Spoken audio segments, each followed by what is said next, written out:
Welcome to the Athletic FC podcast with me, Akinwolere. Liverpool had the perfect start after record spending, but now they have lost 3 in a row. So, why has Arne Slot's red machine stopped firing? Right, with us today we have David Ornstein, our football correspondent, and also Simon Hughes as well. Simon, let's start with the Liverpool side of things. Look, they won their first 7 in all competitions this season. In the last week, losses to Crystal Palace, Galatasaray, and of course Chelsea as well. They've lost 3 in a row. Can you just try and put it into context where you think it's going wrong for them? Where shall we start? Oh, God. Right. I mean, I don't want to say that Liverpool are in crisis because I don't think they are. And I think the problems that they have are solvable. I think they do have the players in the squad, you know, to get back to where they were last season. But at the moment, right across the pitch, there are problems. You know, that the fullbacks on both sides aren't working at the moment. You know, there's problems in centre half. The goalkeeper's injured. There's a lot of rotation in midfield.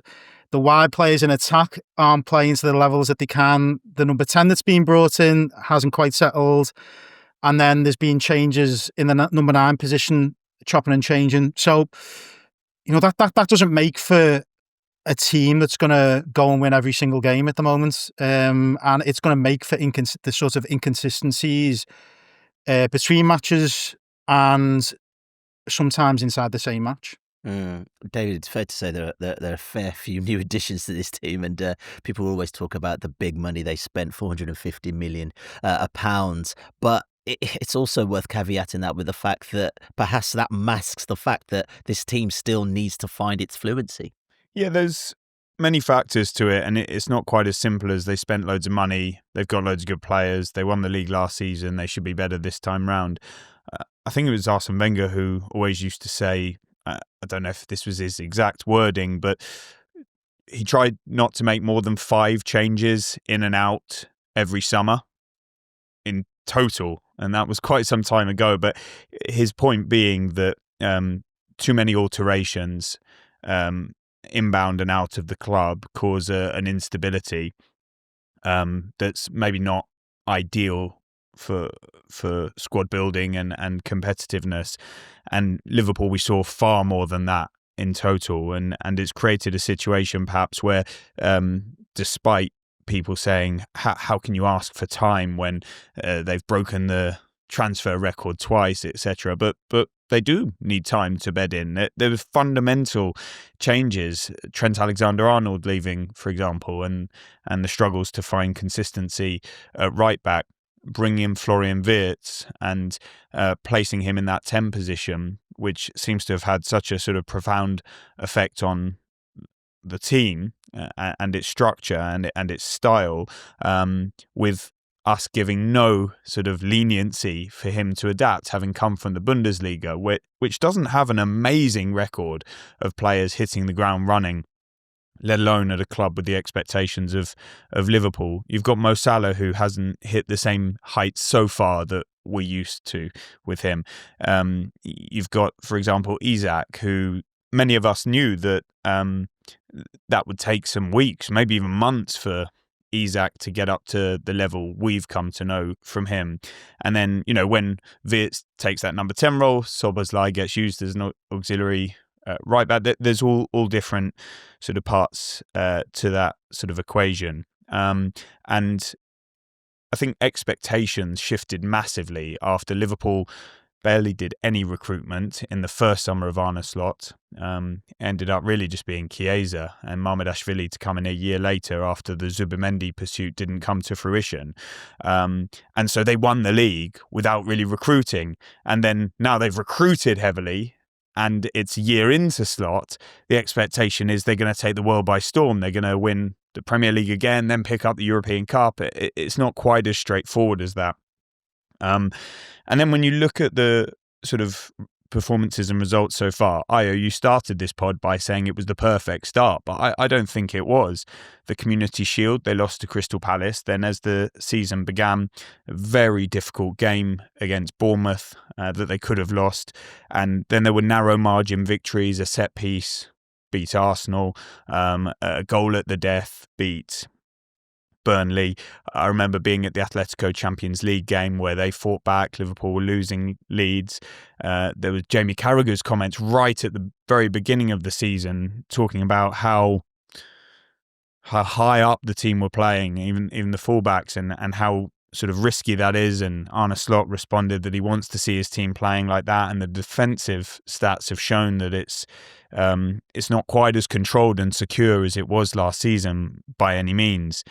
And so, yeah, they're sort of finding their way into the season. They've hit a difficult patch. There is the bigger picture of the trauma that they experienced with the loss of Diogo Jota, which people have started sort of reminding themselves of in the last few days. And you've got other teams who are fiercely competitive with them and are fighting to knock them off that perch that they established last season. So I don't think it's as dramatic yet.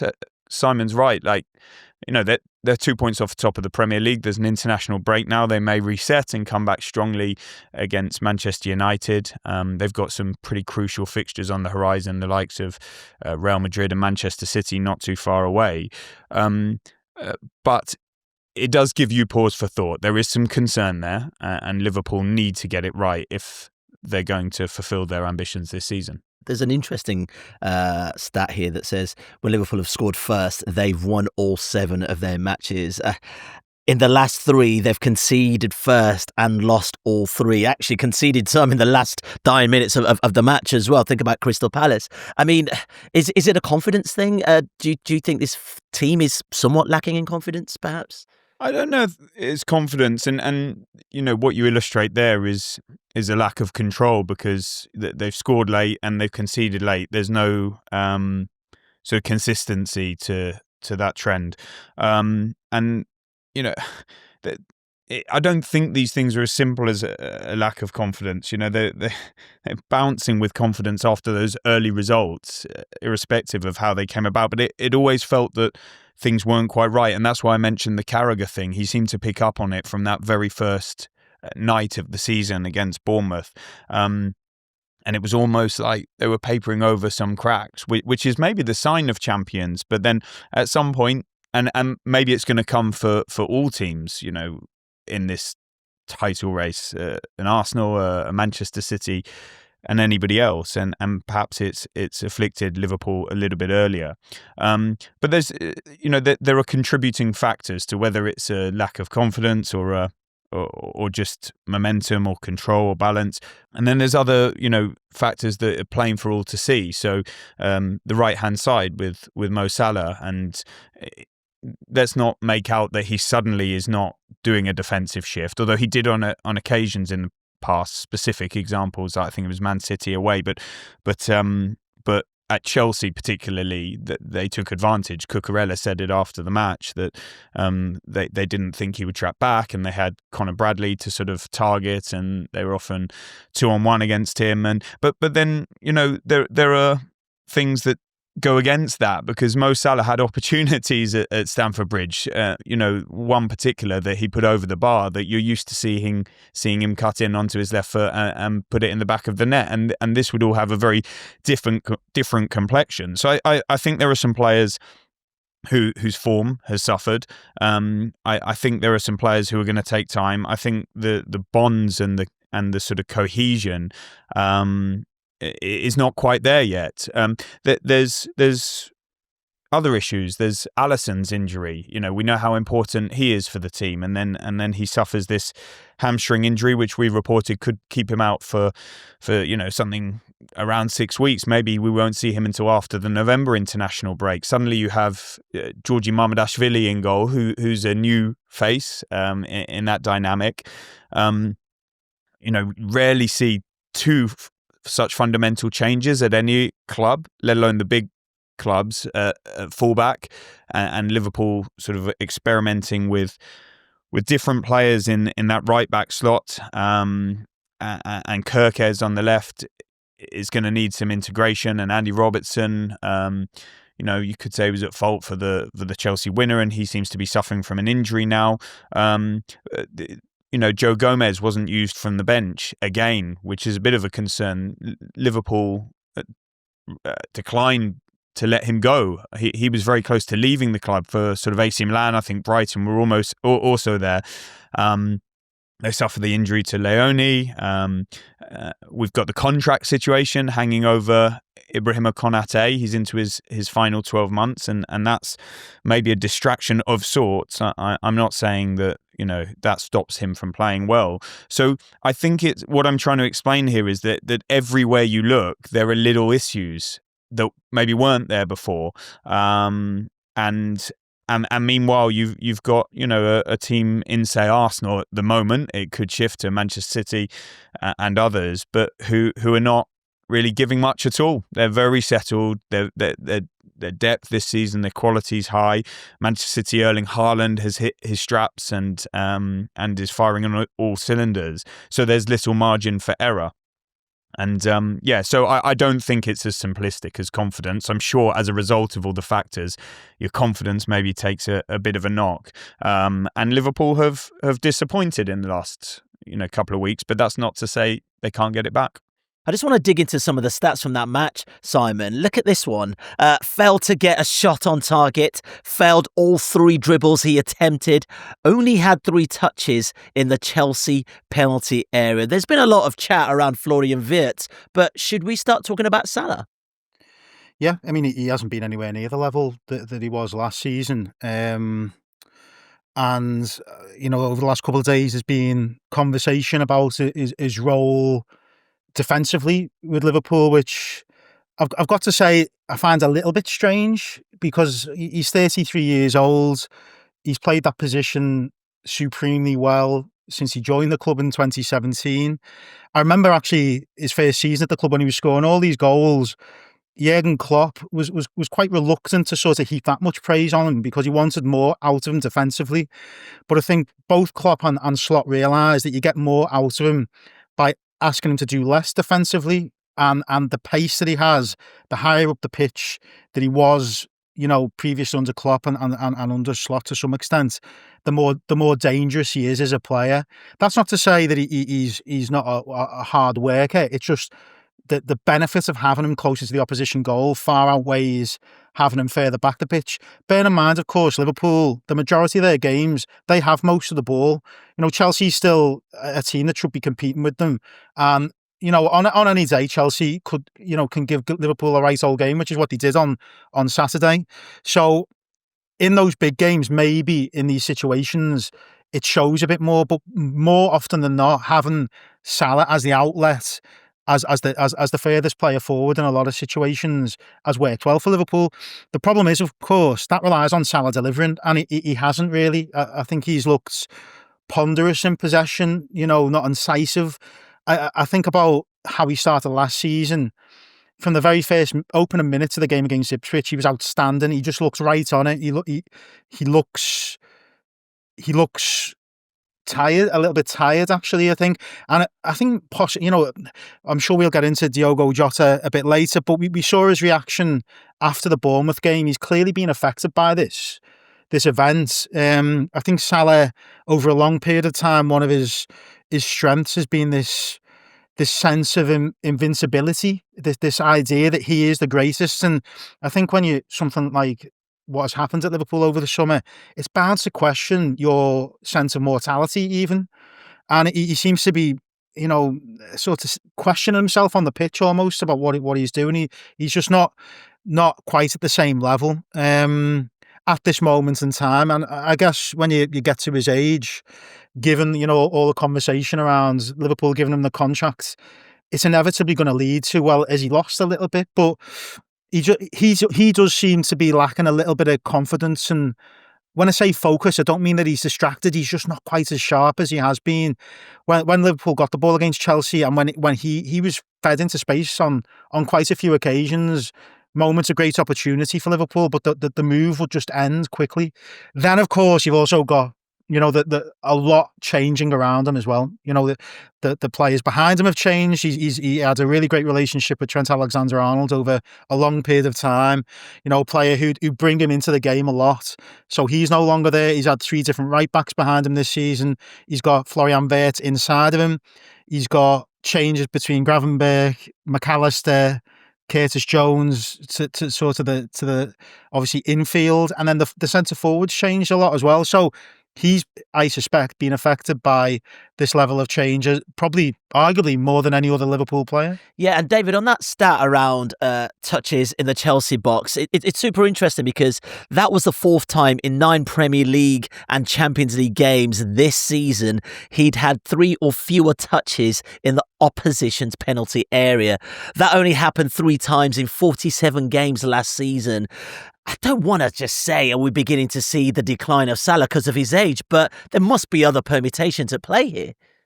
Yeah, we can't rewrite history because we were talking about this on many pods over the course of his contract negotiation. And Liverpool would have run their analysis and ultimately concluded it was the right thing to do to offer him that contract. And they're privy to much more data and real life evidence than we are around what he is doing technically, physically, his body. I said on this pod, like, absolutely immense shape. It seemed like a fine wine that he was getting better with age. You know, he certainly wasn't declining. It was one of his finest seasons last time round. And I don't think anybody, well, there were very few people who were anti that contract, and in the Liverpool fan base they were baying for it. They had banners on the Kop, and we've had many of these conversations about other players before at other clubs, and you saw the contract situations of, say, like an Ozil and Aubameyang, and people use those as reference points. But there have been many players who have been at an older age, had their contracts renewed, and they've maintained or even raised their level. You know, Van Dijk's form has been pretty sharp, and he's been leading by example for Liverpool when he was in a similar position. He's 34 now, but you know, he's still an imperious player. I think it relates more to the partnerships that Simon touches upon in terms of getting into the position that you draw the stats from, Io, because, yeah, Trent Alexander-Arnold and Mo Salah had a phenomenal connection. There was also a good connection with Darwin Núñez and Mo Salah. I'm trying to think back to a goal maybe at the Emirates Stadium where they linked up really well.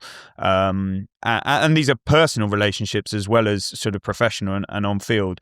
I think Luis Diaz is an underspoken, if that's a word, miss and loss because they didn't replace him really in a like-for-like way. He contributed so heavily. I do think he was a bit underrated by the wider football fan base and public, and that took a lot of the pressure, expectation, weight off of Mo Salah. Balanced out the team better. He took goal scoring and creativity burden during his time at the club, distracted defenders, and you know, they've got a really good player coming through there, which influenced their decision not to recruit in Rio and Gamoa. And he's shown flashes of brilliance, not least his winner at Newcastle when he's played. He hasn't featured much of late, which is perfectly normal for these young players. We see that at different clubs across the league. But so, and side touches upon the midfield players inside him, like Wirtz, is a completely different chemistry all of a sudden. And yeah, we can't get away from his age. We don't know that it was the right decision to award new contracts. When I say there weren't many who were anti it, there were some saying, you know, this is time for Liverpool of all clubs who are really very forthright in these decisions. With Michael Edwards and FSG, they've been quite cutthroat in the past with, say, a Jordan Henderson and a few other players, where against popular opinion they say, you know, we're going to go our separate ways. We're not going to award that contract, and we're going to back ourselves to recruit. But how did you replace those Salah goals and assists and contribution? And it's a really, really tough call. And as you quite rightly say, there are many factors. It may still prove that they absolutely made the right decision to award him that contract, and they need both to form better connections with him in the weeks and months ahead, and he needs to raise his level because in the incident we mentioned, I know it's only one and players can miss chances, but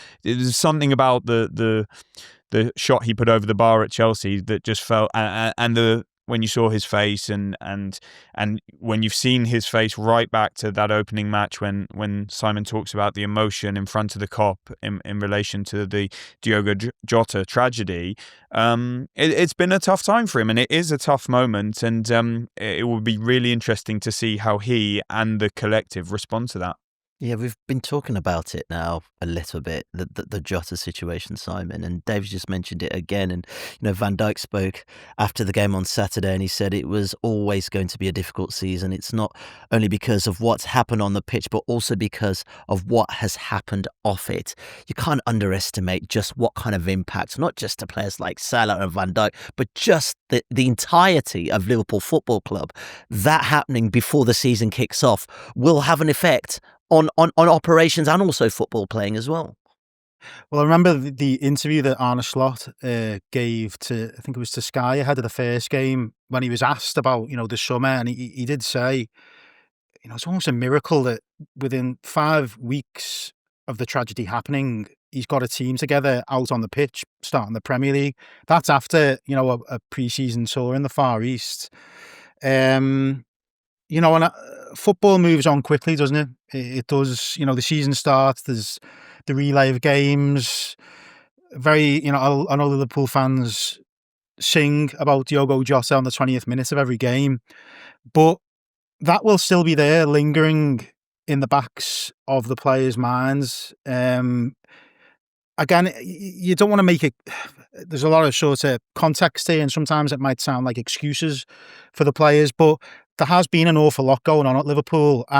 An active player of that standing passing away so publicly, so suddenly, it's quite I don't want to say it's unprecedented, because these events have happened before, but for a player right at the top of his game who had everything going for him, to be so young, to have been married only a few weeks before, it must be very hard for the players when they go into the training ground every single day and they know that he would be there and he's not there. And not only that, when they're playing games, that Liverpool could have done with Diogo Jota on the pitch several occasions already this season. There was a lot of games last season where Jota came on and affected the game, whether that was through a goal or his performance. And he was a really, really good player, as well. I know we understandably focus on the human loss, which should be, but he was an excellent player for Liverpool. It's very difficult to replace. So all these things rolled into it makes it difficult for the players, I think. So yeah, when that event happened, despite all the business that Liverpool were doing, I think I said on the podcast that we do separately, the Liverpool Focus podcast, that if Liverpool were to really have a go and win the league from this position, it sounds ridiculous to be talking like this, but it's a minor miracle, really, because it's such a horrible thing to deal with. We know, like in football clubs, relationships are quite transient. That players aren't often as close as it might seem because of social media outputs of football clubs and stuff like that. But it's quite unique relationships develop, and suddenly when somebody's ripped out of that world and is no longer there, I can't imagine how hard it's been for particularly the players who were very close to him. And it's I think he was the sort of person who was very. He sounds like he was sort of everyone's friend as well. That sort of character, quite approachable. So yeah, it must be hard on the players. Must be draining emotionally. And when you're emotionally drained, I think it's very hard to just suddenly go on the pitch and perform. I know people talk about sort of the games being a release from the stresses of life, but unfortunately that this tragedy is rooted in what happens on the football pitch. So only the players can really answer this and how they feel. And it must be hard for the manager as well. So how do you address this? How often do you speak about it? Arne Slot is a football manager. He's not, I'm sure he's done qualifications in sort of mental well-being, and he understands how players are. But this is something beyond, he's qualified for it, I would say.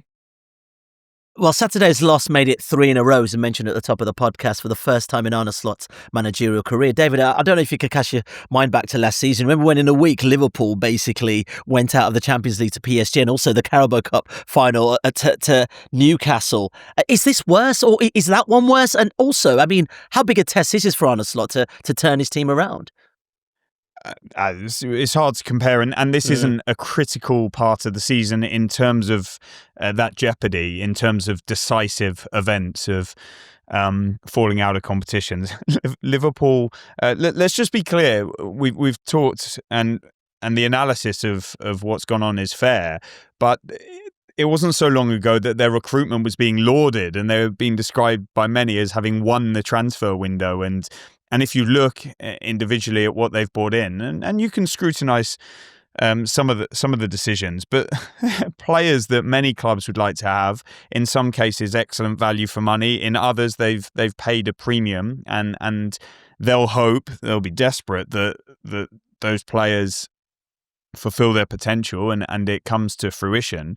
But their squad is the envy of many teams, and so they will be regarding this as a blip, and everything we've discussed shows it's not easy. There's a huge amount that they need to work on, like other clubs do, and there's a multitude of reasons for this. But I mean, James Pearce in his piece from the weekend sort of says this is unprecedented for Slot, and it's worth a read on The Athletic. You know, he's never suffered, 3 consecutive defeats in his managerial career, and so he'll need to pull it together pretty quickly, because while I say it's not as damaging as the run you refer to from last season, of course you can't start to let games run away from you in terms of, if Arsenal, Man City or others surpass them, build up a head of steam, they have a League Cup game on the resumption. I think it's against Crystal Palace. You don't want to fall out of that competition. Suddenly you start to see a bit of difficulty on the horizon with the Champions League opponents as well. Real Madrid, I think, are next up. And so, and Simon quite rightly said it's not a crisis, but you don't want this sort of stutter to turn into something like that, and then momentum gets away from you. It feels like the first true test of Arne Slot in a sort of more negative sense, because everything, even last season when they hit difficulty, it was kind of like, it wasn't a shot to nothing, but he was new. And Richard Hughes, the sporting director, was new. Michael Edwards was back in the club. It was somewhat unexpected that they went on to become Premier League champions, and it wasn't all plain sailing. They would have wanted to do better in other competitions, especially on the European front.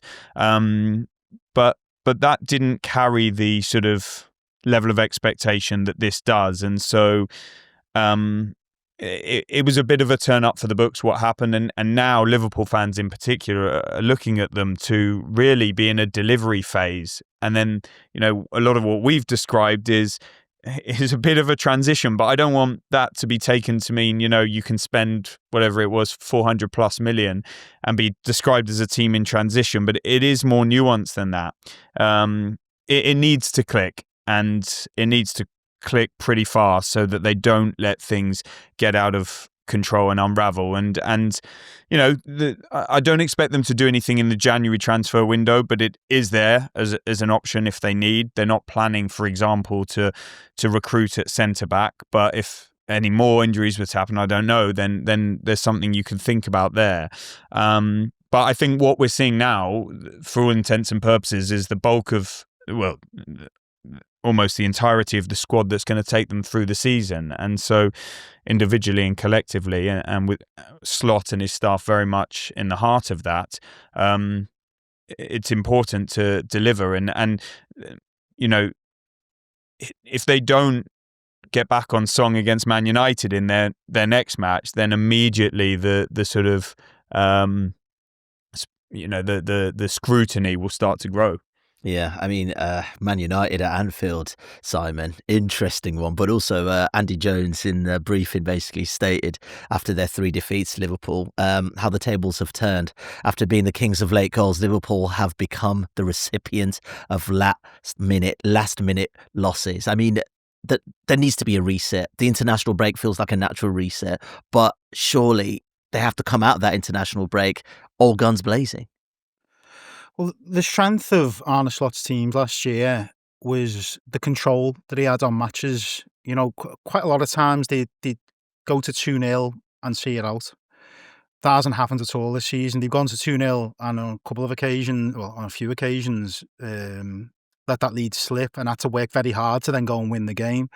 Like there hasn't been any control really in any of the performances, bar maybe the Atletico game. I know David mentioned it before. I felt that game was a bit different to the other games where they've let the 2-goal lead slip in the. They were still creating a lot of chances even when Atletico got back into the game. They sort of inched and fought their way back into it in a way that it wasn't like Liverpool just totally collapsed in that game, I felt. But in the other games they have, and it is. I can understand why people are concerned because it's the opposite of what got them into a space where they could win the league last season. I felt at the start of this season that Liverpool could win the league, but I didn't expect them to because I don't necessarily equate massive spending and huge overhaul with success. You look at most football clubs where there's a lot of change that happens at once. You know, that it doesn't necessarily lead to them going on and win the league the next season. So I thought that this was a longer term decision. You know, that the pressure was off Slot to some extent, certainly in turn. I don't want to say the pressure was off, but when you win the league in your first season, there isn't that expectation, you know, straight away that, you know, that you.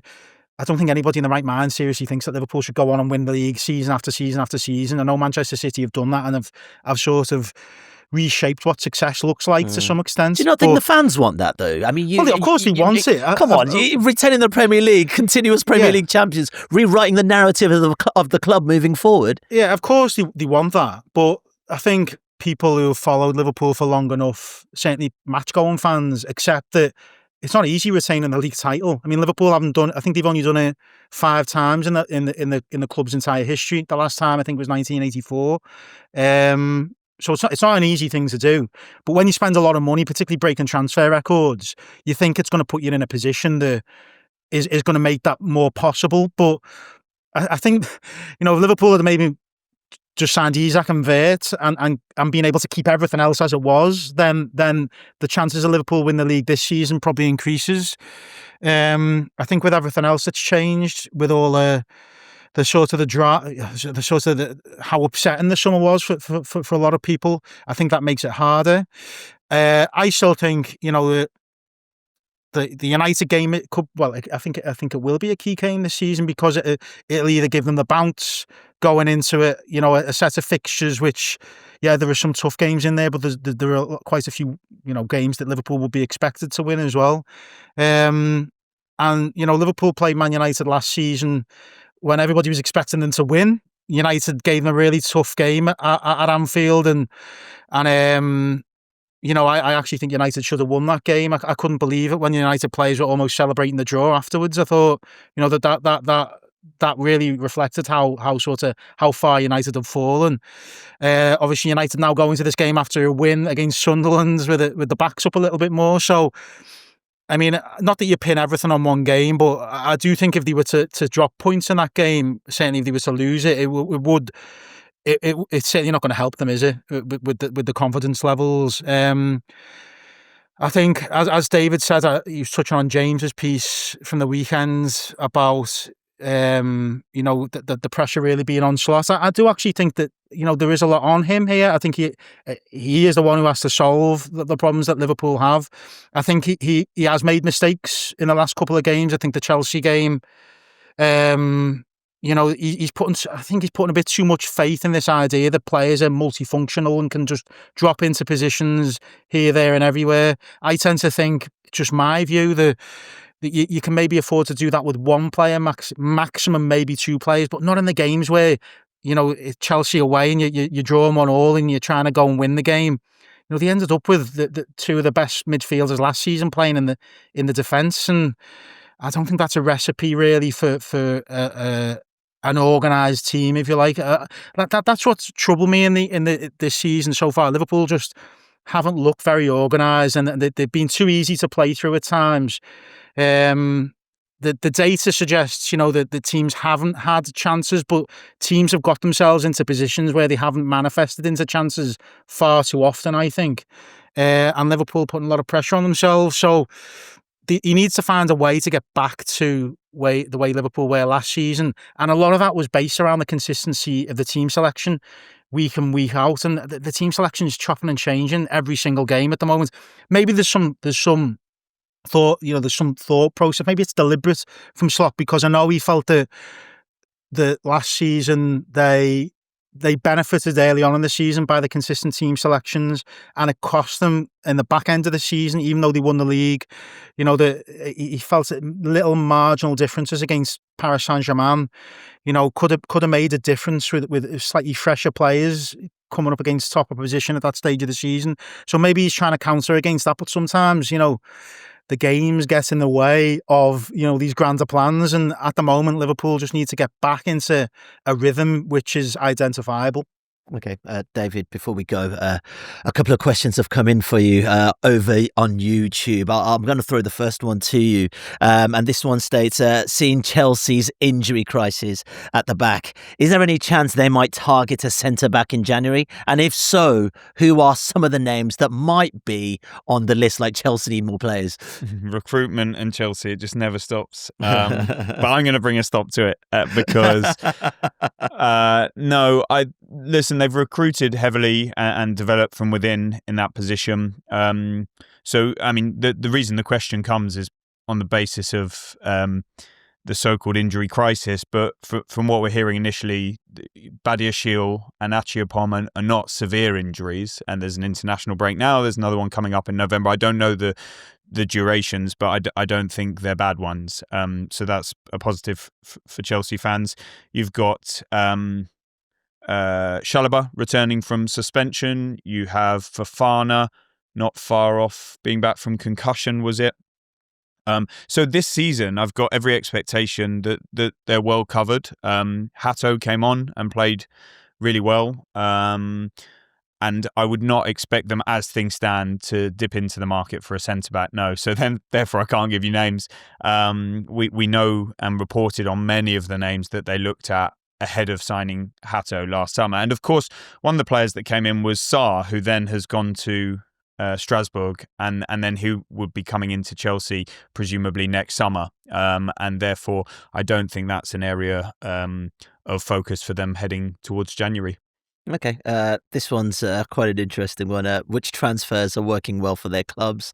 And for the ones which aren't, what is the reason? I mean, that's a loaded question. Also, following on to that, as a Liverpool fan, do you think Slot should improve? Who do you think Slot should improve the most? And also, who should he drop from the squad? Well, I don't know how you're going to take this one, but give it your best go. Didn't the transfer window just close, and like this is our second international break since then? I think slightly early might be putting it mildly for the success of signings. I think Nick Woltemade has done very well, especially given the sort of the nature of everything that was going on at Newcastle, the search for a striker, the departure of Isak, the burden that was put upon his shoulders, the price tag, which has been scrutinised by the higher-ups at Bayern Munich. And he seems to have been pretty carefree in his demeanour, high quality in his play. He's delivered the goals so far. He's a unique profile. And so, yeah, I definitely feel he's working well. I'd actually say Jack Grealish at Everton. Well, that's not a bad shout. That's not a bad shout. Excellent signing so far. Yeah, I mean, he's been excellent. I think he obviously scored a really important goal at the weekends. He's affected every game that I've watched, maybe bar the West Ham game. It wasn't a great performance by Everton, but I think he's given the whole club a lift. You listen to Evertonians; they've fallen in love with him. He excites them. He does something. He gives them something that they haven't had, I'd say, since Roberto Martinez or David Moyes was manager in his previous spell. So yeah, I mean, I could understand the argument to either side for that signing. Obviously, he's a loan signing, and there's a lot of money being spent on his wages. So it's sort of dead money economically. It might not make a load of sense, but sometimes it's a false economy, isn't it? And who knows? He could get Everton into a position where they feasibly could qualify for Europe. That should be the target based on the way they've started the season. I would say they've got. I think Moyes has got to make Evertonians dream big again. And at this moment, getting into Europe would be the equivalent to that. And I think if you get Jack Grealish performing the way that he has done so far, playing every single week, it increases that possibility. Yeah, and especially the circumstances he came from City with. And I remember when I broke the news about there being a £50 million option to buy, and everybody sort of laughed and said, well, that's not going to be activated. Okay, probably won't. But it's not so unrealistic now. Maybe it should have been double what Man City put in there. And then maybe notable mentions for Mohamed Kudus. He's done well so far at Tottenham. And maybe even like a Granit Xhaka at Sunderland. He's had a really good impact. And yeah, that question included the other side of things as well. And I hate doing this because it feels mean towards players. But I don't think, say, Mads Hermansen, the goalkeeper that West Ham signed from Leicester, has had anywhere near the desired impact so far. It'd be nice to see Jadon Sancho get on the pitch for Aston Villa and see what he can do, because obviously somebody like him comes with expectation. Frimpong, we know, is a really good player from Leverkusen, Dutch national team, but haven't really seen it so far for Liverpool. So yeah, there's a few that you'd like to see improvement from. What was the final part of that question on Liverpool? I mean, this puts you in a weird situation. Who do you think he should drop the most from the squad? I don't think it's harsh to say. I mean, I'm going to cop out on this one because he kind of already did it. He took Florian Wirtz out the firing line against Chelsea and used him from the bench, and that shows that he's still experimenting with how to get that dynamic right at the sort of 10 position. He took Mo Salah out for the European game in midweek, but dropped is harsh. I'll judge it after the Man United game. Brilliant. Lovely conclusion there, gents. Appreciate you jumping in on that one as well, Simon. But appreciate your time, David, Simon, and also thank you guys for watching as well. If you've enjoyed the show, drop a like on the video and also leave us a comment as well. We'll be back soon. For more from the Athletic FC podcast, make sure you like and subscribe to the channel. We've got top journalists like David Ornstein, Matt Slater, Adam Crafton, Carl Anker, and plenty more through the entire season. Make sure you don't miss an episode of the Athletic FC. You can get it wherever you get your podcasts from.